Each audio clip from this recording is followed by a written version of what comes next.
It's time to drop some TNT. Welcome to Strong for Life Live. This is Coach Josh Wood down here in Hobart, Tasmania. It is 2 o'clock on the 15th of August. Gosh, the year is flying. Today, we're going to talk about the tiny noticeable things, the TNT that makes all the difference in your life. But first, let's make some announcements. So first things first, if you want to be part of the conversation and you want to catch this live along with the daily health and fitness tips and tricks that we're all sharing in the Become Strong for Life Facebook community, just join. Head to Facebook, Become Strong for Life. Look it up. There's a link in my bio on every platform. Coach Josh Wood, you can find me. YouTube, Instagram, Twitter, now X, and all the other places. So we hope to see you there. Love to see all the responses and questions to these episodes. So hopefully we'll see you and we'll have a good time chatting about new things. Now, in the meantime, let's talk about the Lean for Life Challenge. Excuse me. So the Lean for Life 2023 Weight Loss Challenge is wrapping up at the end of next week. And we have some good contenders. There will be 3 prizes given out, and the announcements for the winners will be, it ends Friday next week, so we'll announce them early the following week. Because we got to do some math and see where everyone's weight is sitting. So we'll do that, and you'll hear about it pretty soon. Now, let's talk about TNT. Tiny, noticeable things. So TNT. TNT is the explosive element of your life that moves the mountains standing in your way. How's that for a metaphor? Tiny noticeable things. What is a tiny noticeable thing? The person you are now was created by the person you were in the past. You are the cumulative effect of every decision and event that's happened in your life. And if you want to be sitting here next week or a year from now or 10 years from now and be in a different position, be in a different situation, be a different person, that future person is going to be created by your decisions now. So you need to start making those decisions. And so often people are overwhelmed with how much change they need to undertake. All the things they have to do right to get where they want to be in life, and it usually causes paralysis by analysis. How do I do all these things? What about this? What about that? It doesn't matter. You need to make small changes today. And I try and post something about this each week on my Instagram. Like, what is the TNT in my life? What are the tiny noticeable things that I put in every day that makes a huge difference in the quality of my life and gives me the future I want? And it might be something like, I start off every day, and this was a challenge when I first started off. I'm not hungry when I wake up. I don't want to do anything. I want a cup of coffee and I want to sit and read. It's not always going to get me what I want. There's things I want out of life. I want to be vibrant and healthy and enjoy adventures in the outdoors as much as possible for as long as possible. So let's say a few months back, I was like, I need to get my protein up. It's too hard to get this through the day. Like, I'm finding myself just barely meeting my needs, and it's becoming a little bit wishy-washy in my effort. So I'm like, all right, protein shake first thing in the morning. The milky stuff was just rough. So I switched to protein water. And I just start off every day, first thing I do before I make my cup of coffee. Big glass of water, somewhere between 350 and 500 mils. Scoop of protein powder, the non-milky stuff. 3 grams of creatine. And a pinch of salt. Every day. And I just started off doing it. A little bit. That was my thing. That was my tiny noticeable thing months ago. And it's made a huge difference in my ability to get my protein in and be consistent across each day and consistently get the creatine in and consistently get enough water. I don't find myself super thirsty in the mornings either. but it made a difference. That was one thing, one little thing. It's done wonders. Then, a little while back, it's like I'm having a hard time getting in all the training I need to do to accomplish the things I want to do.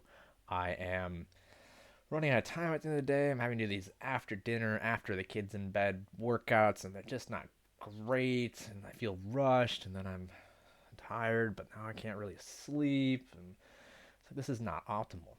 Okay, I'm just gonna get up. I'm gonna get up. I get up at 6:30 every day anyway. I'm gonna get up at 6. 30 minutes. That's all it took. I'm like, I'm just going to get up. I'm going to try and do the world's most enjoyable and easy workout, arms. I'm going to get up and I'm going to do an arm workout. And I did that on one day. And I was like, great. All right, I'm going to do this again next week. So on Thursday, I got up because I got a bunch of things to do in the morning on Thursday. I got up. I'm like, all right, I did it. Tomorrow, I'm going to do a chest and back workout. A little bit harder. And I did that. It's like, okay, this is good. I feel good. My day's starting off nice. I'm happy with this. I'm happy with the results. I'm happy with how I'm performing. I'm happy with how my schedule's working. Okay. The next week, I'm going to do an early morning leg workout. And, oh, okay. Yep. Looks like, hey, buddy. Oh, did we? Thanks, bud. I'm doing the podcast. Might as well say hi if you're here. Say hello. Hello. Thank you. All right, bud. Let's go toilet. Good to see you. Can I go to the toilet? Yeah, you can go to the toilet. Okay, see you, buddy. Anyway, so I was like, I'll get up and I'll do a leg workout. I was like, if I can do a leg workout at 6:15 in the morning, because I can't just jump out of bed and do work. I got to get up. I got to have my protein, and then I'll take my cup of coffee down to the garage gym. And I did it. I did a leg workout, and it was fine. It was not horrible. And now I do all my workouts between 6 and 6:30 in the morning. I start then. I started running in the mornings. I'm a little bit bummed. I wanted to get lighter out because I can't really do the trails without a head torch, which I could do. I'm going to try it next week. I'm going to do one tiny noticeable thing next week where I'm going to actually try and go out on the hill trails with the head torch and see how that works and how much distance I can get and how accessible the trails are in the dark. But it all started with one little thing. Do one little thing different in the morning. I started off drinking a glass of water.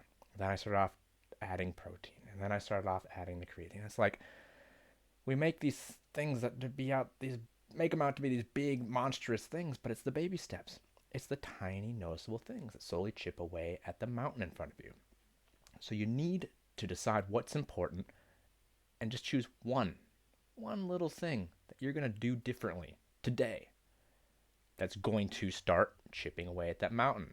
It just popped in my head. It reminds me of The Shawshank Redemption. I don't know if you have seen it. If you haven't, you're missing out on a huge piece of cinema. But, oh, fine. Spoiler alert. The main character, Andy Dufresne, he spends 20 years in prison working as an accountant for the warden, and all these things happen. But at the end, he escapes by tunneling through a wall.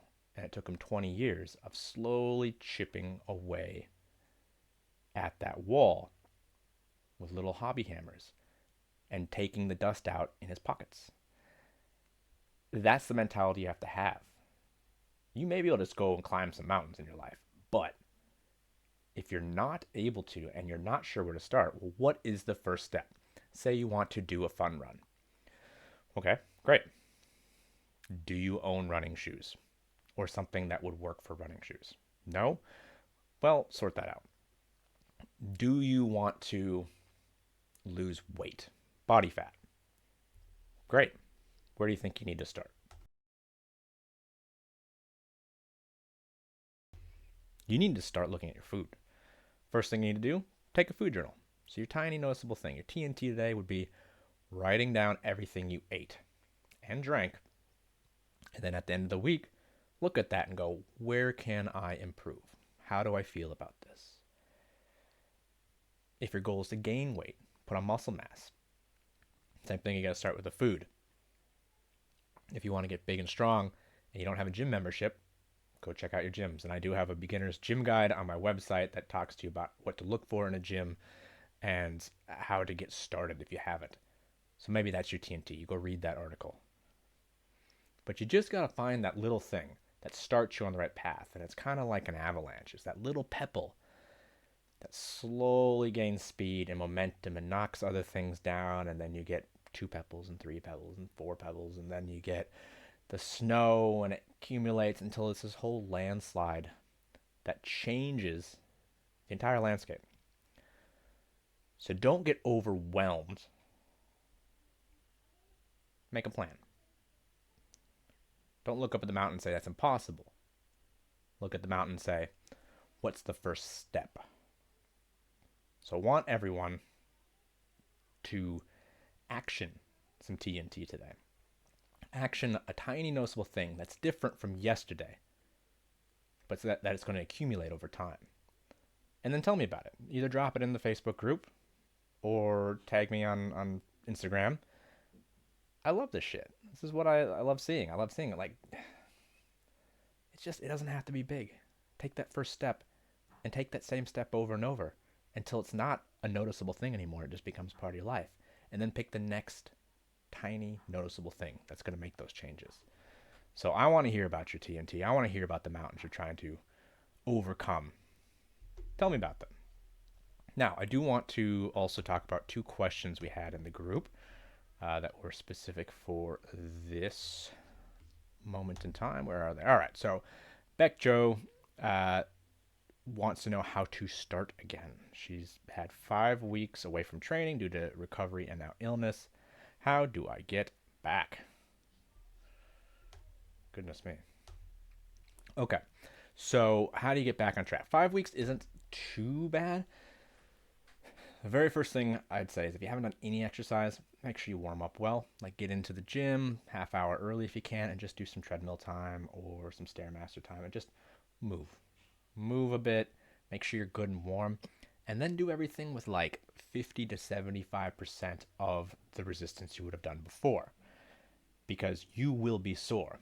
And it's better that you do 3 50% workouts during the week than it is that you do one normal workout and then end up so sore you don't go back till the next week. And that's about it. Make sure you're well rested, make sure you're well fed, make sure you're well warmed up. Drop your intensity and volume. Only do about 50 to 75% of what you have been. And then just see how you go and ramp it up from there. It might take 2 weeks to get back to where you're at, depending on how peaked you were. It might take 3 weeks, but just get back into it slowly and steadily so you can do more sessions across the week as opposed to less big sessions. Now, the other question was from Abby. Where did this go? And Abby said about cardio machines. So, would love to know when on cardio machines such as the Stairmaster, is it better to increase or decrease your heart rate, or should I stay at a higher level the whole time? Okay, good question. It depends. I don't know what you're trying to accomplish. So the first thing is, what are you trying to accomplish on the Stairmaster? If the goal is to just burn calories, more time at a higher heart rate is going to do that. You're burning more energy. Cool. So the longer you do it at the higher heart rate, the more energy you're going to consume. If your goal is, let's say, cardiovascular fitness, similar thing. You can do intervals with higher intensity, get your heart rate up, and then have periods of recovery, which gives you high and low heart rate periods as well as an averaged higher heart rate because high and low in the middle is more than just low. You can then get more conditioning done in a shorter amount of time. If you're doing too much high intensity stuff, Stairmaster, you're not going to probably do too much high intensity stuff, but the high intensity stuff is primarily for conditioning. So if you have a specific type of conditioning in mind, you can tailor that training to the energy system you're trying to use. Stairmaster is not going to be like a big hit style training session, glycolytic pathways, CrossFit-esque in how it's done. But Stairmaster is going to be great for long, steady state cardio.